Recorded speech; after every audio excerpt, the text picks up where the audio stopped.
Okay, it's time to get on our way again. The off was a fairly simple thing. One chap stopped at the junction just as we come off the Cat and Fiddle and got bumped in the back wheel by somebody behind him who didn't slow down quite as quickly as he did. Nobody got hurt, and none of the bikes got hurt either. All that we really needed to do was just tighten up an Allen screw on one of the mirrors, and that's it, all done. So now to get off back and again on our way to towards Snake Pass.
There are a few little issues here though.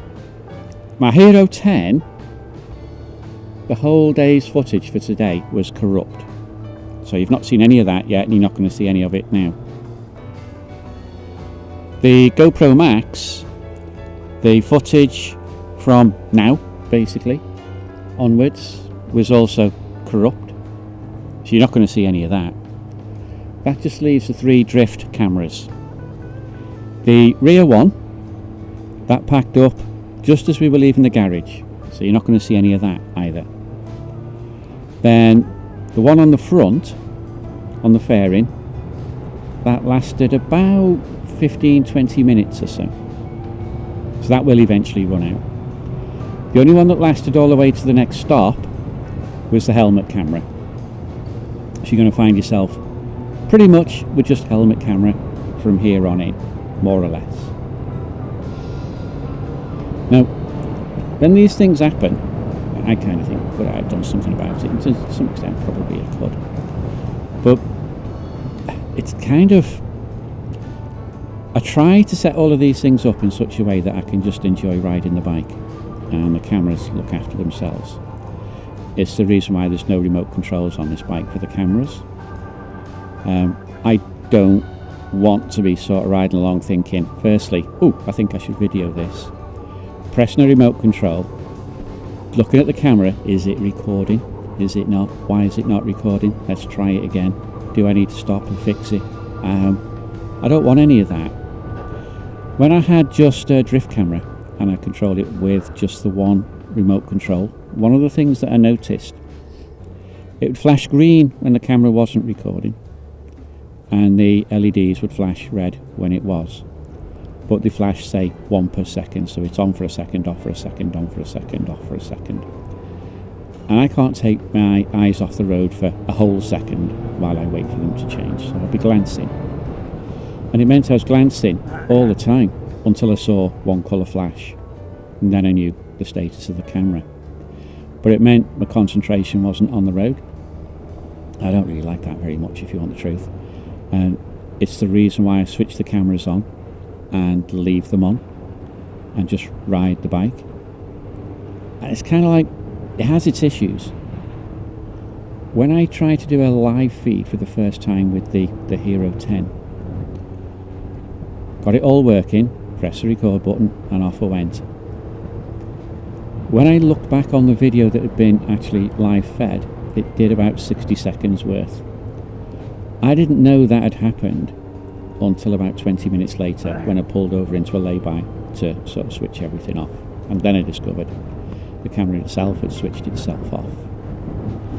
But to some extent, that's the way that I think it should be. I was enjoying riding the bike, and I just hoped that the cameras did what they were supposed to do.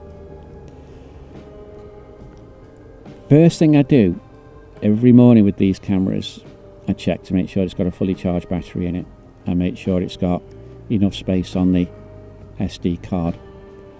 I plug everything into it in terms of the GoPro cameras. I plug cables in to keep them running, and I press the button for them to start recording, and I see the little red light come on, and I'm happy that they're recording. I do the same with the drifts, and I test them before I get going, and I do a voice test on the helmet camera before I go.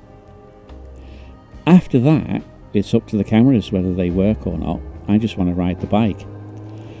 And it means that things like this happen. And my attitude is, I switch them on when I start riding. And when I get home, I do what I can with what I've got.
Now, remember this particular junction. I've asked for a marker, and off we've gone. And there isn't a marker there.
So we ended up kind of separated for a little while, not for very long, as it happens. They realised that the chaps that had gone the wrong way realised what had happened, and they came back and found us. But we're now heading up around the outskirts of Glossop up into the hills rather than going through the centre. And the other end of this lane brings us out directly onto Snake Pass, with a nice little viewing point at the top. There's a park bench. If you really feel like it, you can pull up and sit down and have a look over Glossop. It's quite a scenic view as it happens.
So we're on Snake Pass now. It is actually a good ride, this, but they have put traffic lights on it now, and they've put cones along one side of the road where it had subsided some time ago.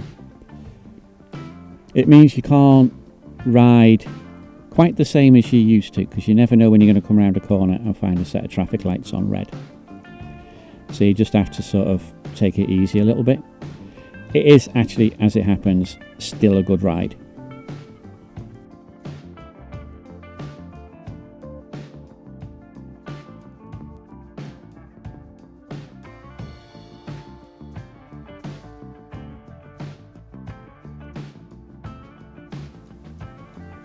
Now next month, second half of September, I'm going to be on a solo tour of Europe. When I say Europe, I don't mean all of it. France, Andorra and Spain. Because it's just me, and I don't need the costs to be fixed, I've booked all of my hotels in advance. I'm going to be stopping at Reims, Dole, Le Chambry, Namur, Nimes, Carcassonne for 2 nights, Cubels in Spain, Santo Domingo de Silos in Spain. It's near the Sad Hill Cemetery. Then I'm going to be back into France, and I will be staying at, I'll put the name up at the top. I did at Pillac. That's where I'll be going, Pillac. And then finally 2 nights in Calais.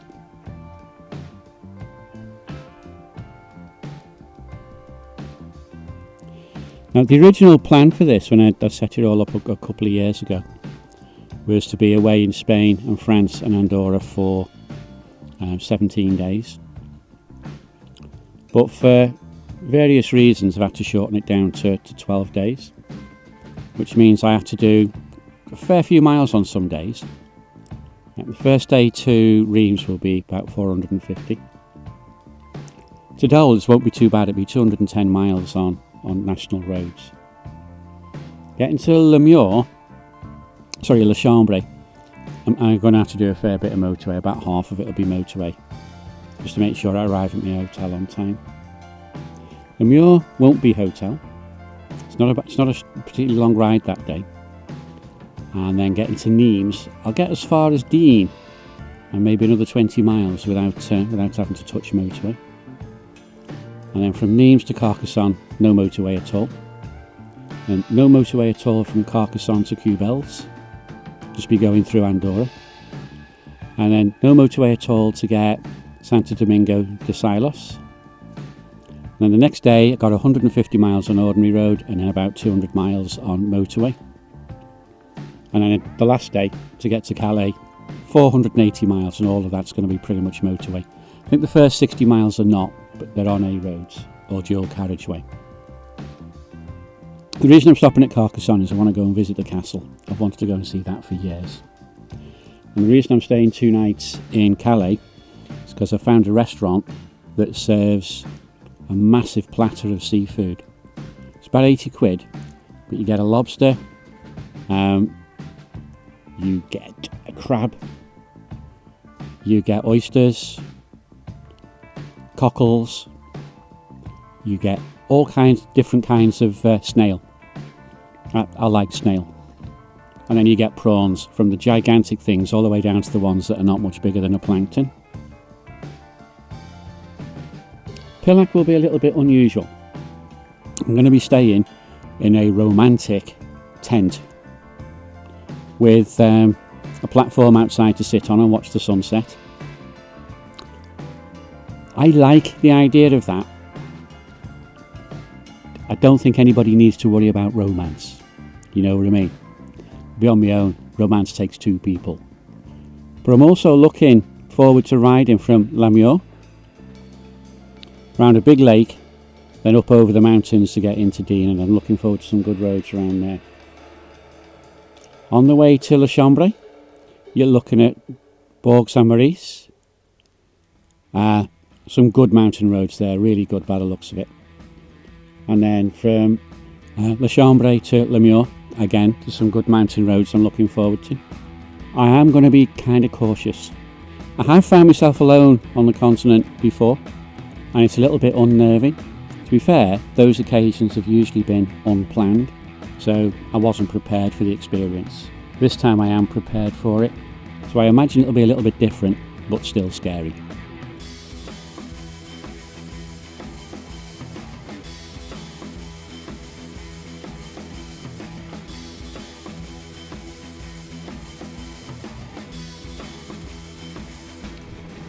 Here we are, set of traffic lights.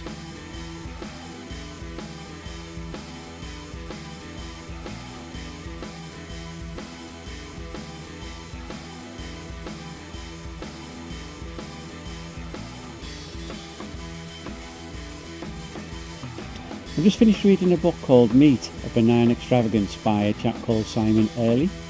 He uses the word extravagance as a substitute for luxury. This is the second time I've read this book, and I think I understand more of it this time than the first time. It's split into a series of 17 independent though linked essays, spread over 4 categories.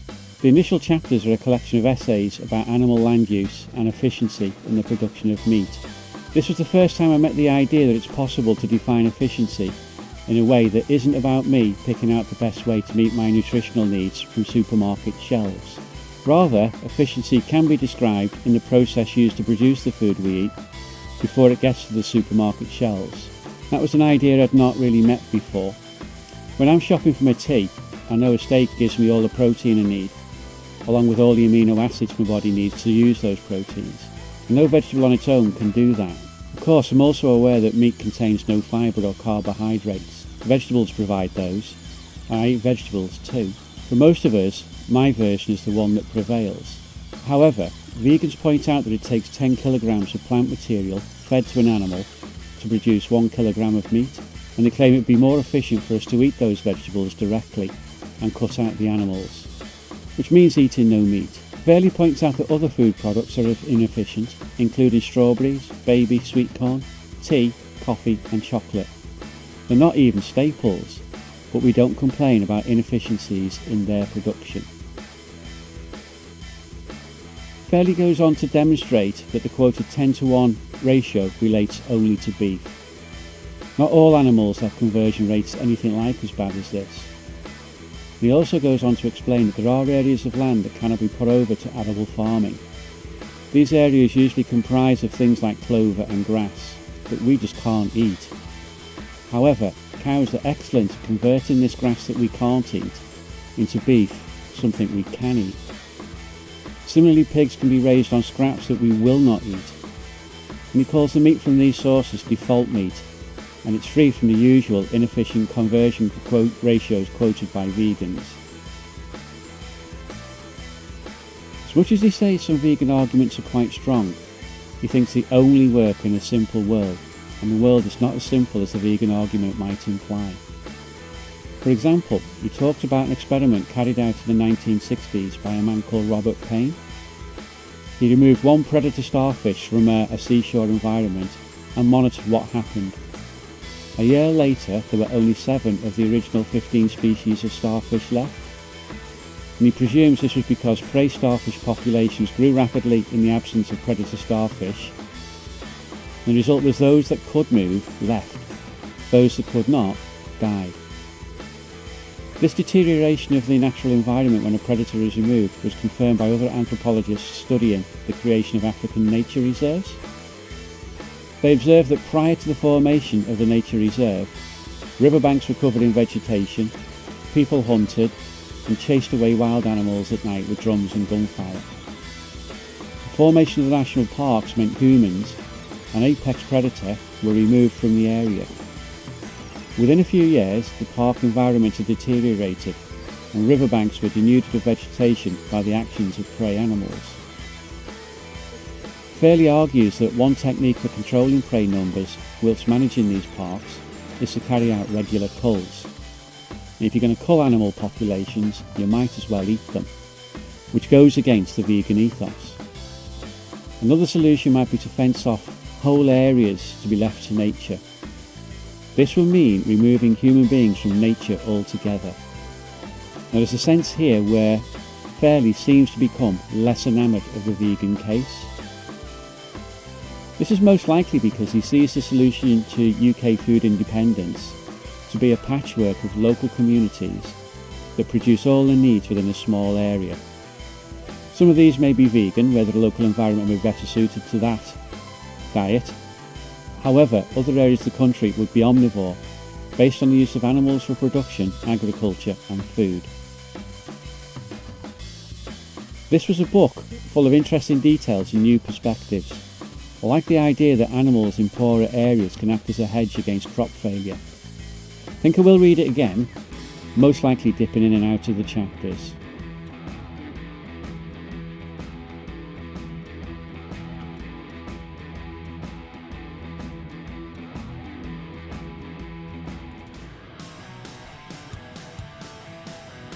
We're just going to pull up at this pub here, just for an hour or so, just to see, have a bit of a rest. I'm going to look at my cameras, I think.